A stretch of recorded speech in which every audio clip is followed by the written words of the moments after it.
Conseguem ver?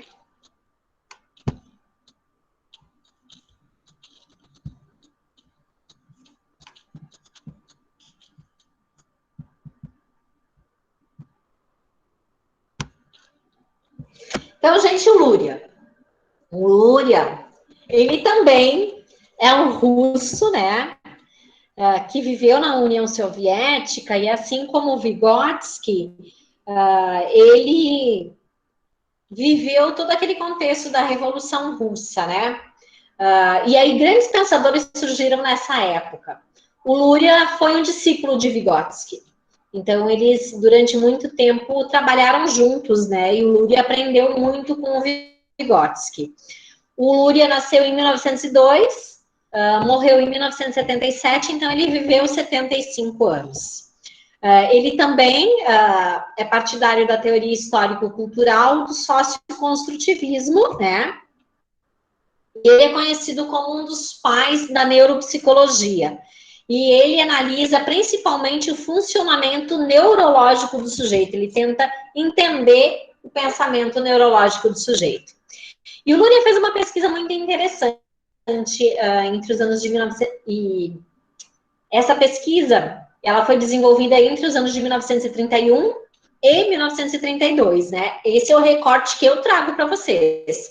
Mas a produção do Luria é muito maior que essa, né? Ele tem uma vasta produção. Então, o que o Luria fez? Nesse período histórico, ele foi para o Uzbequistão e o Quirguistão, que eram locais ainda bem isolados, né? Com uma forma de desenvolvimento ainda muito baseada na agricultura, com alto índice de analfabetismo, com índices muito pequenos de escolarização, poucas pessoas frequentavam a escola, né? A maioria das pessoas dessa cidade seguiam o islamismo, né?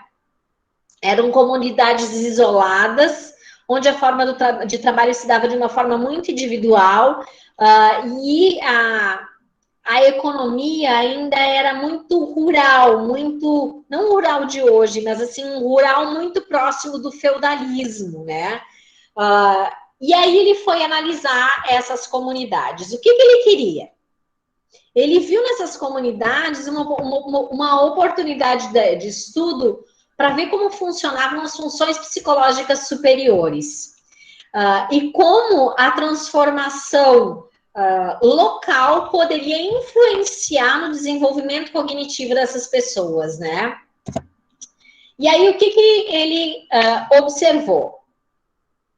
Ele passou a desenvolver testes nas pessoas e ele tentava perceber como as pessoas realizavam tarefas de percepção, de abstração e generalização. Lembra do Vygotsky, do pensamento generalizante? De dedução e inferência, de solução de problemas, de imaginação e de autoanálise. Então, o que ele queria fazer? Ele queria fazer com que... queria perceber como pessoas que tinham uma estrutura de vida muito pautada no concreto, trabalhavam com questões que exigiam um pensamento mais reflexivo, né? Que ele chama de função psicológica superiores, que saía do imediato, que saía do concreto, que precisava da abstração. E aí, como é que ele faz? Ele trabalha com um grupo de pessoas não escolarizadas, com uma forma de trabalho muito rudimentar ainda,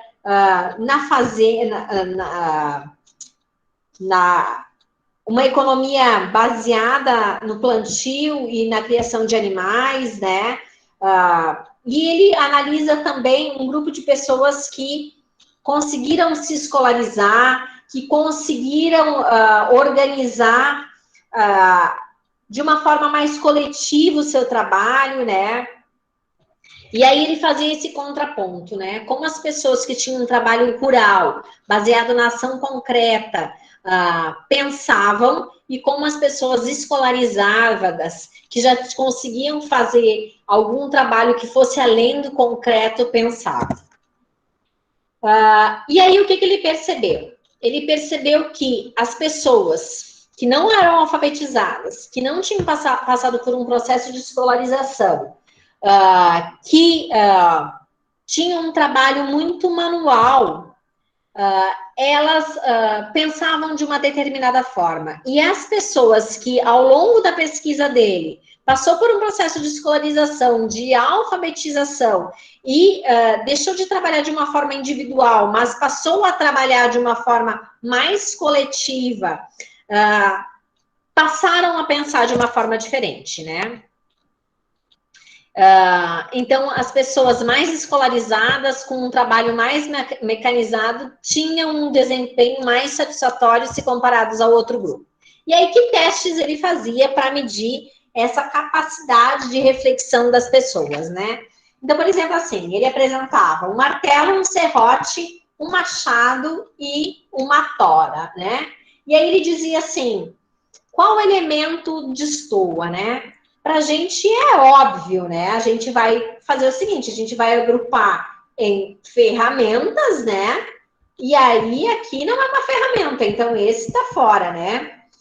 Quando a gente tem uma atividade da alfabetização que a gente diz qual é o intrometido, né? Aqui a tora seria o intrometido, né? Então as pessoas alfabetizadas, escolarizadas, elas conseguiam fazer essa classificação. As pessoas não alfabetizadas, não escolarizadas, iam dizer, não, ninguém tem que estar de fora, né?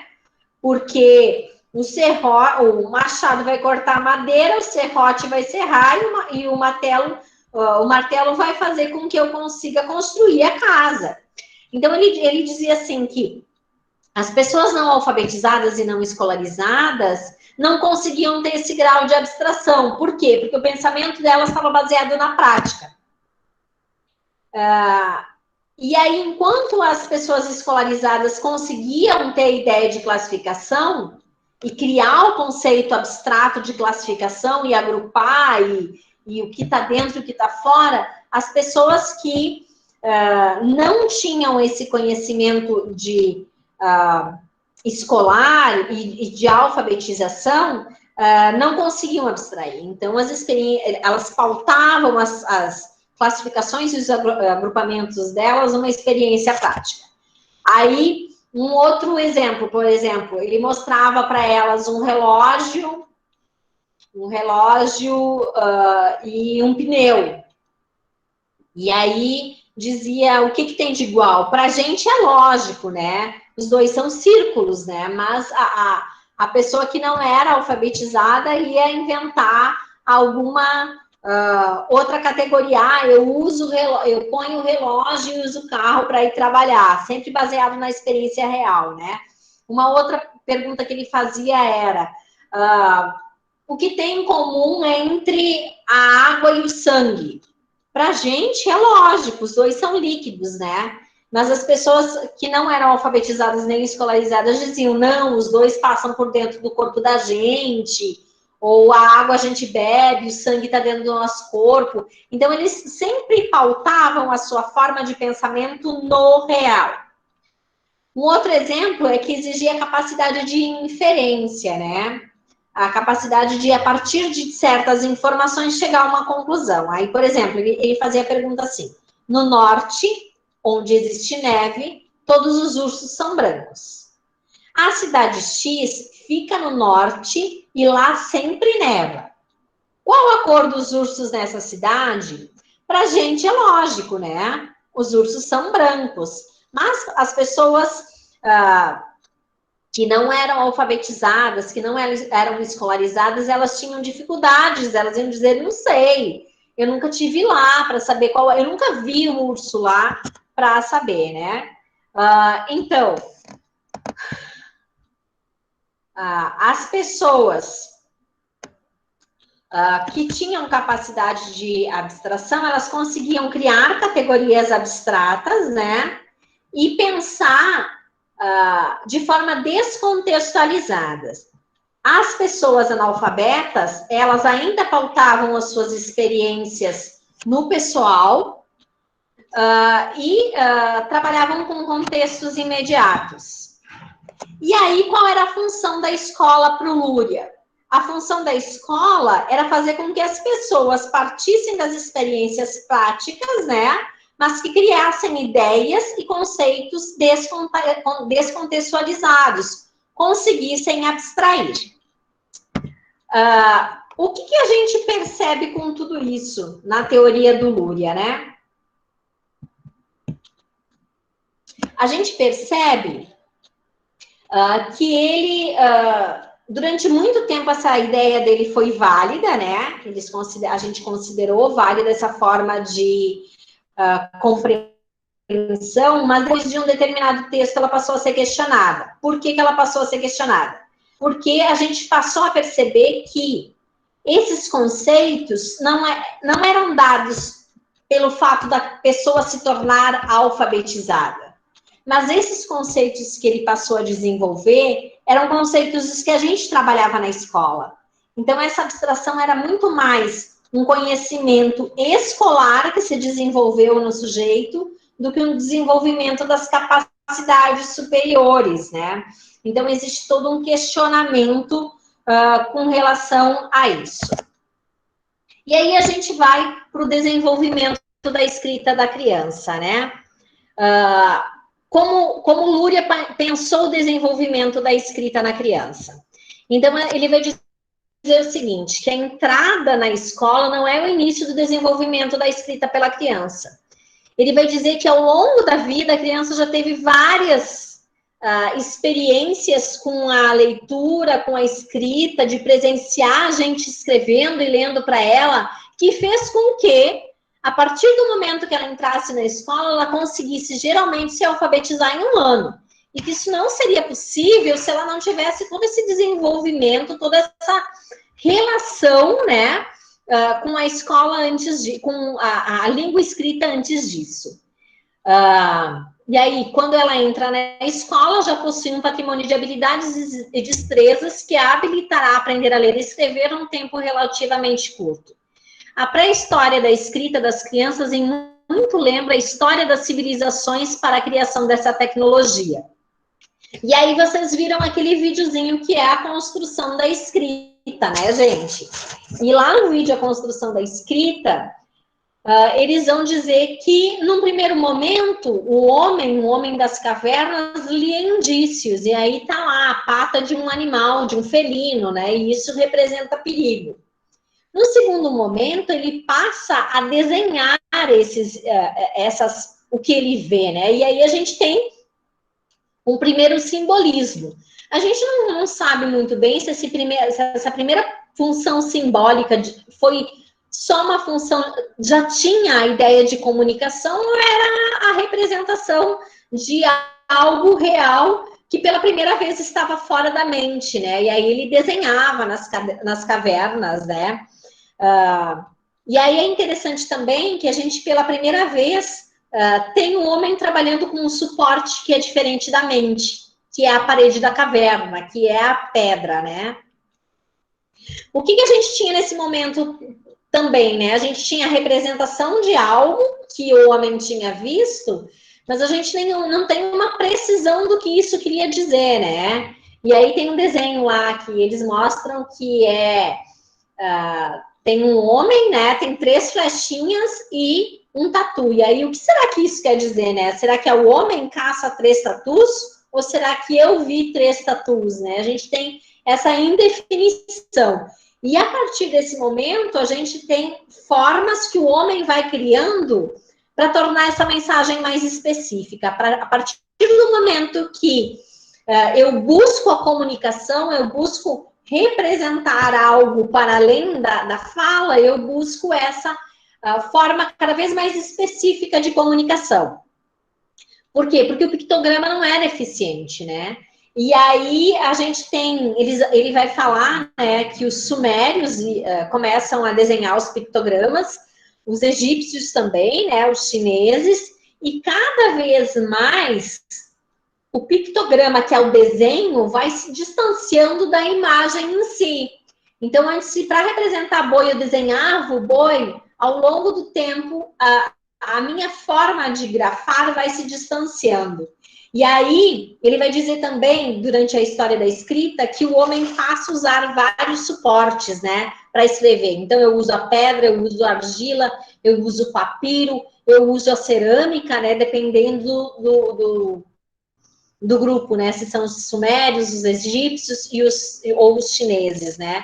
Então, a gente passa a ter suportes diferentes de escrita.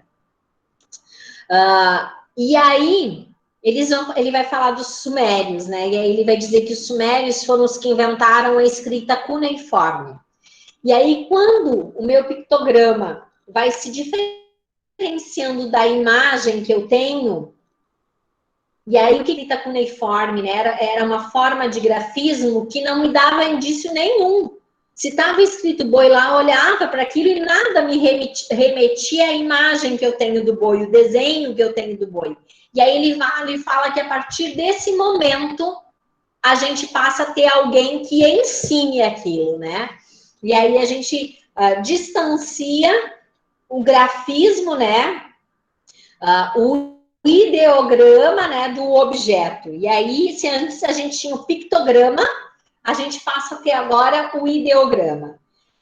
E aí, nesse sentido, em que no primeiro momento eu tenho desenho, depois eu tenho representações desses desenhos que vai cada vez mais se afastando do desenho. Os ideogramas, eu passo a andar a caminho de uma escrita fonográfica. Por quê? Porque num primeiro momento eu percebo que com o pictograma eu só consigo representar os seres, os objetos e as ações. No segundo momento, mas essa escrita pictográfica não faz com que eu consiga, por exemplo, representar nomes de pessoas, lugares ou palavras abstratas como vida, morte, né? E aí eu caminho no movimento que vou aproximando os meus pictogramas ou os meus ideogramas da fala. E aí, num primeiro momento, eu junto 2 pictogramas para falar de um terceiro elemento, e aí, no Brasil, uma brincadeirinha que a gente faz muito com as crianças da educação infantil, né? Eu desenho sol e desenho dado, e adivinha o que eu estou falando? Sol, dado, e aí são 2 elementos, 2 desenhos que querem dizer uma outra coisa, né? Que soldado não tem nada a ver com sol e nem com dado. Eu estou relacionando com a minha oralidade. No segundo momento, eu começo a pegar partes desses elementos, desses pictogramas, para formar uma terceira palavra, né? E aí, ele dá o exemplo da flecha, né? Que a flecha acompanhada, que fazia o som de ti, acompanhada de um outro pictograma, tinha um significado, né?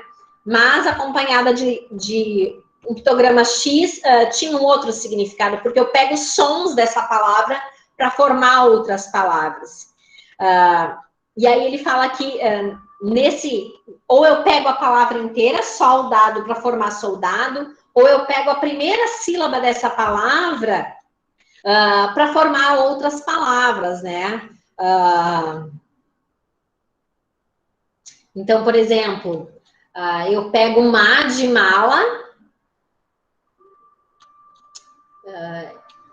e o K de casaco e forma o maca, né? E aí ele vai dizer que os japoneses começam a trabalhar com ideogramas. E aí, a partir do momento que eu crio o ideograma silábico, eu tenho uma escrita silábica. Então, a escrita do japonês a escrita japonesa, né? Ela é ideográfica, então ela tem uma estrutura silábica, eu represento as sílabas da palavra. E os fenícios é que criam a escrita fonética, né? Então, são eles que, num primeiro momento, eles representam só as consoantes. Então, está lá o exemplo do Davi, né? Que eles grafam D, V, D, como David, né? E aí eles vão dizer que por volta do ano 800 a.C., os gregos criam o fonema, né? Então, quando eu grafo David, D-A-V-I-D, né?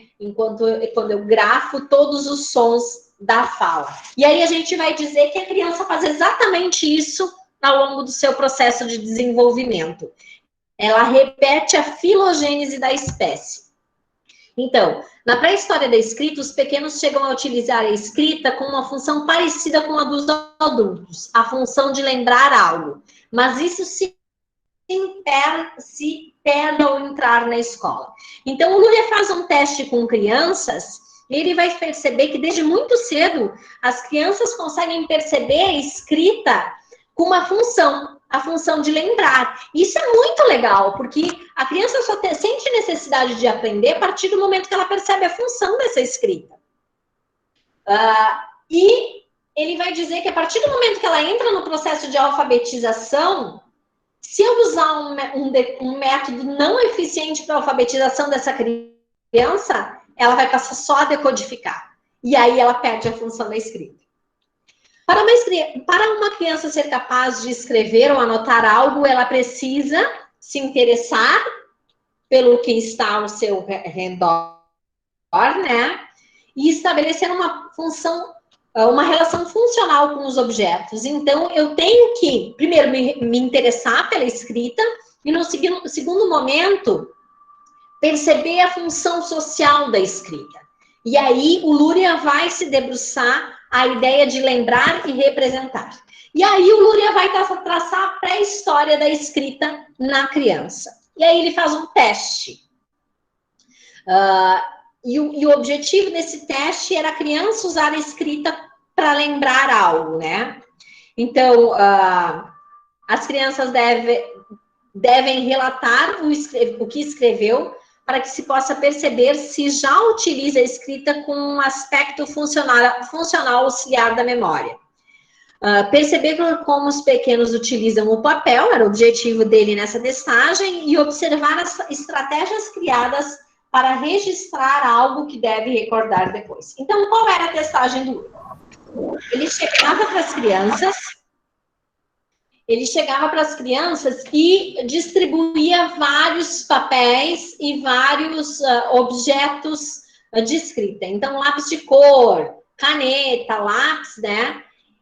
E ele dizia para as crianças, eu vou falar para vocês algumas coisas e vocês vão tomar nota do que eu estou falando para vocês de uma forma que vocês consigam lembrar depois, ok? E aí ele falava as frases para as crianças e as crianças anotavam essas frases, tomavam nota dessa frase para depois falar para ele o que elas tinham escrito, né? Professora, a Lilian tem uma pergunta. Fala. Não, professora, eu só tinha até escrito ali, para não atrapalhar a gravação, se, por exemplo, o fato de uma língua como a chinesa, ou acredito que as línguas mais orientais, funcionarem à base do ideograma, faz com que o pensamento de quem usa essa língua seja diferente do nosso, que usa uma língua mais fonética, por exemplo. Tem alguma pesquisa nesse sentido? Nunca li nada a respeito. O que a gente lê a respeito é que crianças que trabalham com uma escrita silábica se alfabetizam mais fácil. Porque depois a gente vai ver a psicogênese, vai ver as fases de desenvolvimento da criança, e a gente vai perceber que a escrita silábica é mais fácil de ser compreendida pela criança do que a escrita fonográfica. Mas com relação ao pensamento, nunca li nada a respeito. Então, gente, assim, ó, algumas frases que ele ditava, tá? Então, assim, tinham que ser de 6 a 8 frases, porque a ideia é que a criança não conseguisse lembrar sem olhar para o papel, né? Então, há 2 pratos. O 2 ali representa número, então vê como a criança trabalhava com a ideia de número. E a ideia do A, porque A é a primeira letra do alfabeto. Será que ela vai usar o A? Ou será que ela não vai usar? Porque geralmente ela conhece o A, né? Então, o poste é alto. A segundo poste quebrou. Então, será que ela vai desenhar algo comprido e algo quebrado para grafar essa frase? A galinha grande e 4 pintinhos. Aqui eu tenho a ideia do grande e do pequeno, né? E eu tenho a ideia do uma galinha e 4 pintinhos.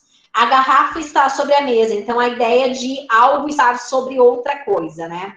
Uma vaca tem 4 pernas e um rabo, também a quantidade. No céu há muitas estrelas, então a ideia de muito, né? Uma quantidade muito grande. Como eu represento isso? Eis um homem e ele tem 2 pernas, de novo a quantidade. O nome da criança, no caso, se eu tivesse que escrever essa frase, eu escreveria: Thaís tem 20 dentes. Por que o nome da criança? Porque geralmente a criança sabe, né? Então, perceber se ela vai usar esse conhecimento que ela tem para representar essa frase ou não. Geralmente a gente vê, depois eu vou mostrar umas mensagens para vocês, que a criança escreve o seu nome, mas que nem sempre ela usa esse conhecimento para lembrar dessa frase depois, né? E aí a ideia do 20 dentes, a quantidade também. Uma frase que eu gostava de fazer era com relação ao time de futebol. Então, por exemplo, eu sou do Inter, né? Então eu ditava a frase. Eu pedia qual era o time da criança, né? E aí, por exemplo, ela dizia que era do Inter. Então, a camisa do Inter é vermelha, ou se ela fosse do Grêmio, a camisa do Grêmio é azul. Ver se ela usava as estratégias de cor, já que ela tinha os lados de cor à disposição também.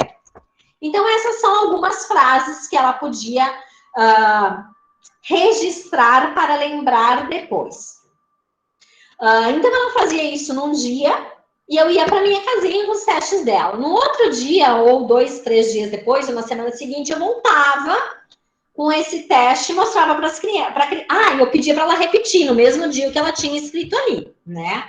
Porque ela tinha que lembrar e me devolver essas frases. Aí eu ia para o material, ia para minha casa, uma semana depois eu voltava, ou 3 dias depois, e dizia para ela: você lembra o que você escreveu aqui? E aí ela tinha que lembrar. E aí depois que ela lembrasse, algumas ela ia esquecer. E aí eu propunha para ela: então agora eu vou fazer de novo, tá? E você pensa como você pode registrar agora para a semana que vem lembrar de novo. E aí, por que eu repeti o teste? Porque a minha intenção era fazer com que ela percebesse se ela ia manter a mesma estratégia de registro ou mudar se ela percebesse que não dava conta de lembrar algum tempo depois do que eu estava ditando para ela. A partir disso, o Luria criou fases de desenvolvimento, lembrando que nenhuma dessas crianças era alfabetizada. Então, Luria olha para a escrita da criança antes do processo de alfabetização. A partir do momento que a criança se alfabetiza, deixa de ser interessante para ele. A pesquisa dele não é com crianças alfabetizadas, é com crianças alfabetizadas. Então, assim, fase pré-instrumental. Quais são as características dessa fase? Essa criança, ela tem dificuldade de entender o que o adulto está falando. Então, eu vou lá, entrego as folhinhas para a criança, estou explicando o que é para fazer e a criança já está lá, rabiscando.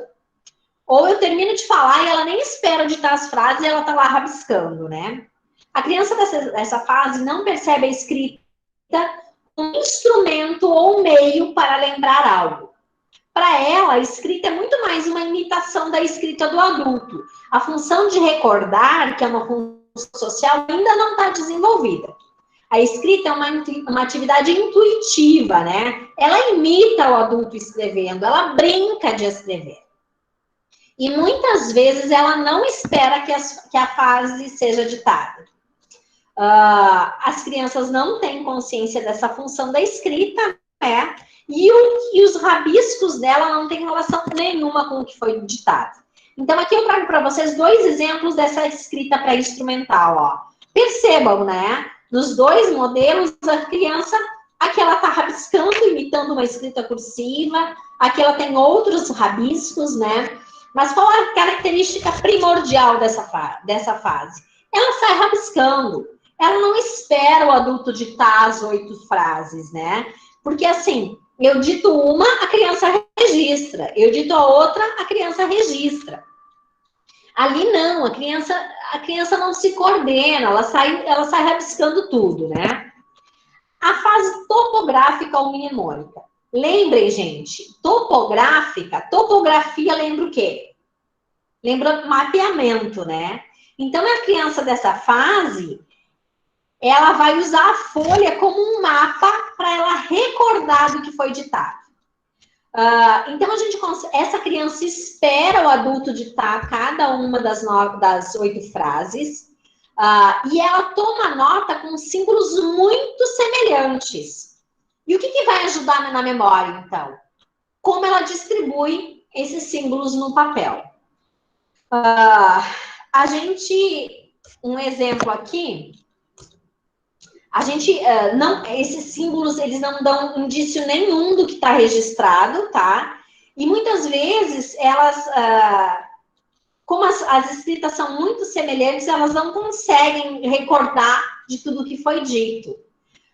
Mas a gente consegue perceber uma função subjetiva na escrita, muito mais do que objetiva. Então, a gente tem aqui, ó, esses números 1, 2, 3, 4, 5, foi o pesquisador que colocou. A criança colocou só esses tracinhos, ó. Ela colocou 5 tracinhos. E ela distribuiu na folha de uma forma que ela tentasse lembrar. Mas os traços são idênticos, gente. Então, percebam que ela teria muita dificuldade. Mas ela já avançou se comparada ao nível anterior. Porque ela já olhou para a folha, ela já esperou para ditar, ela já criou uma estratégia de registro, que, embora extremamente subjetiva, quem chega e olha para essa folha não sabe o que foi ditado. Não tem nada aqui no 1 que me dá indício do que é a vaca, né? Não tem nada aqui no 3 que dá indício que é a chuva. Mas a gente pode pensar que a vaca está mais abaixo, a chuva está mais em cima. Dependendo, de repente, foi essa estratégia utilizada pela criança.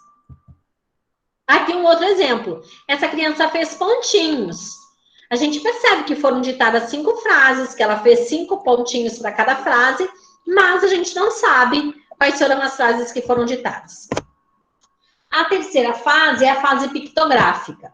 E aí, lembra do videozinho dos pictogramas? Essa fase é muito parecida. Por quê? Porque ela vai utilizar desenhos, ela vai utilizar representação de quantidade, ela vai representar tamanhos grande e pequeno, né? Ela vai usar artifícios para registrar o que foi ditado, para que ela consiga recordar.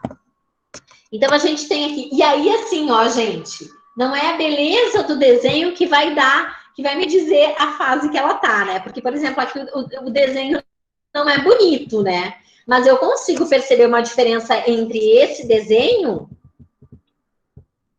e esse desenho aqui, né? A gente consegue perceber. Então, aqui, ó, aqui a criança já registrou, ó, o alto, né? O em cima, ó, a mesa com a garrafa em cima, né? Então, a gente consegue perceber formas de representação. Olha como ela representou o frio, parece que tá tudo craqueladinho, né? Professor, que slide que tá? Vocês não estão enxergando? Nós paramos no 13, no 13º. Tá no 13º aqui, não é? Não sei qual é esse. O meu tá no 12, professora. O meu tá no 12 também. Gente, eu tô no 7. Por que será que parou a apresentação? Agora que eu olhei a senhora falando e o mesmo slide, eu falei que tem alguma coisa estranha. Não, a gente tá... E agora? O que eu faço? Agora apareceu. Agora apareceu? Tá. Se a senhora pudesse só... Vou mostrar os slides, porque a explicação já foi feita, né? Porque tinha parado no 12, agora tá no 27. Tá mudando, né? Tá mudando agora, né? Agora essa tá daqui no 27. Tá, para instrumental. Topográfica. Outra topográfica. Não tá aparecendo agora. E essa aqui parou no 27. Aqui também. Vocês não conseguem? Não. Hã? Aqui tá no 27 ainda. Não tá aparecendo. Tá no 27. A senhora 27, colocou o no que que tá- 27 e ele ficou parado no 27. Conseguem ver aqui, né? Agora tá movimentando. Tem rabo comprido, né? E agora, etapas características dessa fase, né? Sim. Tá. Então, assim, quais são as... Vou aumentar e aí vocês me dizem se não mudar de novo. São as etapas características, as estratégias que a gente percebe que a criança usa, né? Então, assim, para representar frases curtas, ela pode fazer linhas curtas. Para representar frases compridas, linhas compridas. Mas o que a gente mais vê, assim, gente, eu já fiz essa testagem com muitas crianças. São as crianças que desenham para representar o conteúdo, né? Então, ou elas utilizam a cor, ou elas utilizam a galinha grande, uma bola grande, e 4 pintinhos, 4 bolinhas pequenas, né? Então, a gente percebe várias formas, várias estratégias que elas usam para representar lá a camisa do Inter vermelha, ela pega o lápis vermelho e desenha uma camisa. Então, eu vou mostrar para vocês, vou mudar agora, tá? Dois outros exemplos de pictográfica, tá? Mudou? Mudou, Não, meninas? professora, não. Tá no 28, professora. Não mudou, não. Conseguem ver agora? Sim, Agora tá sim. no 29. Não acredito que eu vou ter que fazer um a um. Então, aqui são dois exemplos da fase pictográfica, né? Porque a gente percebe assim, ó. Olha a criança aqui, como ela desenha a galinha grande, né? E os 4 pintinhos. A camisa do Grêmio, que é azul, né? Ela desenha, ela faz desenhos. A vaca tem 4 pernas e um rabo. Ela faz desenhos para representar isso, né? O homem tem 2 pernas, há milhões de estrelas no céu. Percebam que aqui ela criou um céu para representar milhões de estrelas, né? Aqui também, eu não lembro, essa testagem não fui eu que fiz, então não sei quais foram as frases que foram ditadas. Mas a gente percebe que aqui deve ser o prato está sobre a mesa, a fumaça da chaminé é preta, o cachorro deve ter alguma coisa com cachorro aqui, né? Percebam que a gente consegue ver essas questões, né? E aí, a última fase do Luria é a fase da alfabetização. O que ele vai falar dessa fase da alfabetização? Ele vai perceber a fase da alfabetização como um retrocesso se eu considerar que o que eu estou analisando é a função social da escrita com a intenção de lembrar algo. Porque ele vai dizer o seguinte, que na fase da alfabetização as crianças aprendem letras. E muitas delas, quando eu começo a ditar frases e pedir para elas recordarem, elas sempre vão usar letras para registrar. E ele vai dizer que isso vai prejudicar a ideia de registrar para lembrar de algo. Então, olha o exemplo aqui, ó, gente. Estão vendo a escrita do Guilherme? Conseguem ver? Então, o Guilherme, né? O Guilherme escreve o nome dele, né? Embora troque algumas letras. Mas olha as letras que ele usou para registrar. Com exceção do escudo do Fluminense aqui, e quem escreve Fluminense é a pesquisadora. E da bola aqui, que representa o símbolo do Grêmio, né? E aqui está escrito Grêmio, mas quem escreveu foi a pesquisadora. Eu não tenho indícios nenhum que me fazem lembrar de a galinha grande 4 pintinhos. Eu tenho um monte de G que ele usa, um monte de I, um monte de U, que são letras do nome dele, né? Mas a ideia de escrever para recordar foi para o espaço aqui. Ele volta para algo muito parecido que ele fazia lá no início do processo, que era registrar aleatoriamente, né? Então, ele espera para ditar, ele faz o registro, mas não me dá indício nenhum do que foi registrado. E o Luria vai dizer que isso é ruim, pensando no desenvolvimento da escrita com a função social de recordar algo. Aí ele vai dizer o seguinte também, que quando a criança é impedida de usar as letras, nada, em nenhum momento ele conseguiu perceber que a criança volta à fase anterior, que seria a fase do desenho. Que ela pode voltar para qualquer uma das fases anteriores. Ela pode voltar para a topográfica, porque ela está tão certa de que se escreve com letras e desenhar é diferente de escrever, que ela se recusa a usar o desenho como um mecanismo de lembrança, porque desenhar não é escrever, né? E aí isso estaria fazendo com que a criança perdesse a função social da escrita nesse momento. Claro, né, gente, que a ideia era... ele analisa a escrita como função de recordar, né? Que é diferente do processo de alfabetização, ele não está investigando o processo de alfabetização nesse momento.